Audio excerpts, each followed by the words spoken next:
Good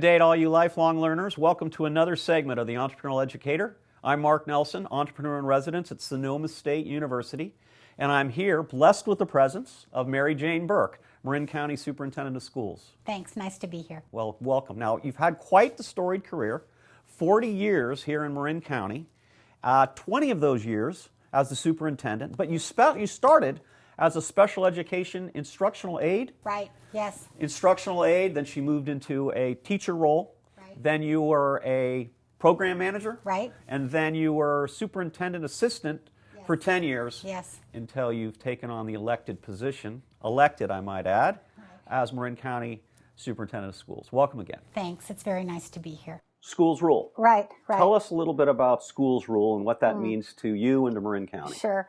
So, schools rule is a collaboration between every single school district on behalf of every child in Marin County.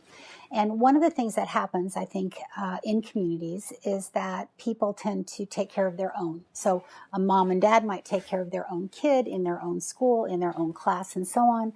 And people might focus on their own school district. What I know is there's significant equity issues across the state, but also here in Marin County. A lot of people don't know that about Marin County. Right. So in Marin County, there are huge differences in the ability of the community to essentially help fill in the gap related to funding for public schools. So just to say a word about that, public schools in California are not adequately funded. They have not been adequately funded, and we continue to have to fill the gap to ensure that kids get what they need, what their parents demand, and what our taxpayers want related to strong, effective schools. And so what we all know is a great school includes all that makes you fully human, including the arts, right?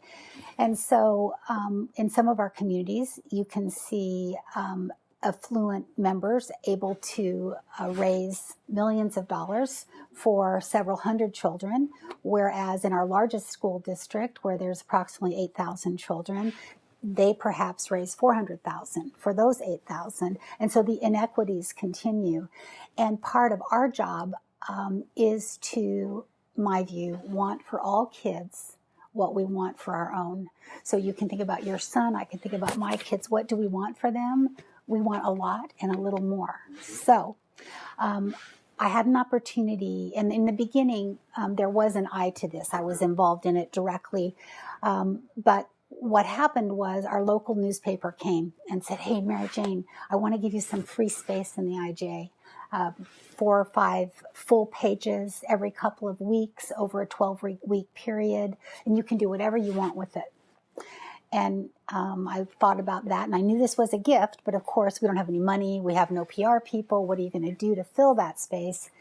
And I thought about it and let myself take that moment where I leaned back and thought, what would be the greatest thing that could happen in this community on behalf of all kids?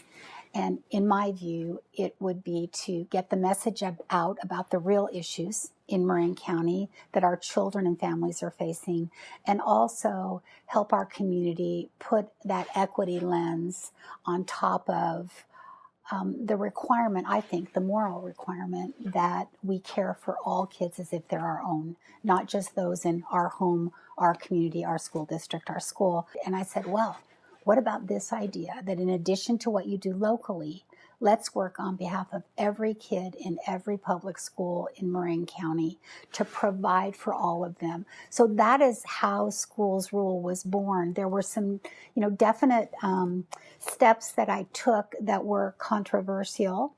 Some in the community were not supportive, and part of it had to do with the fact that there was a worry that if we worked on behalf of all kids, that some communities would actually lose. I tend to be a collaborator. In almost all that I do, I would rather have everybody join in and then move slowly.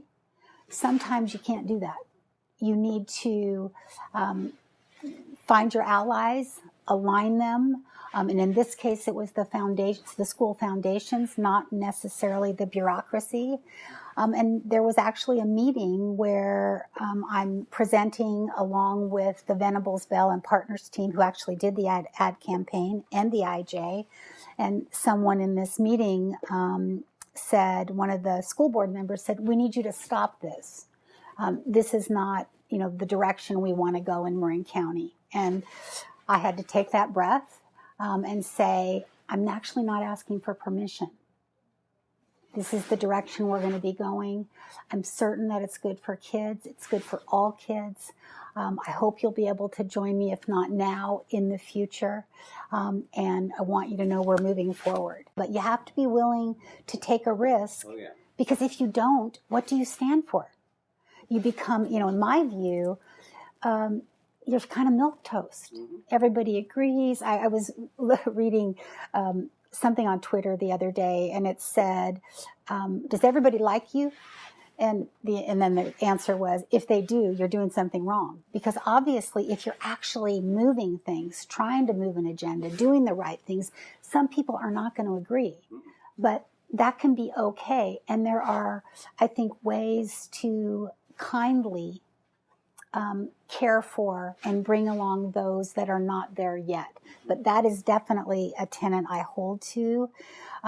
It is that there's a way to work with people to help them at some point join in when the time is right for them.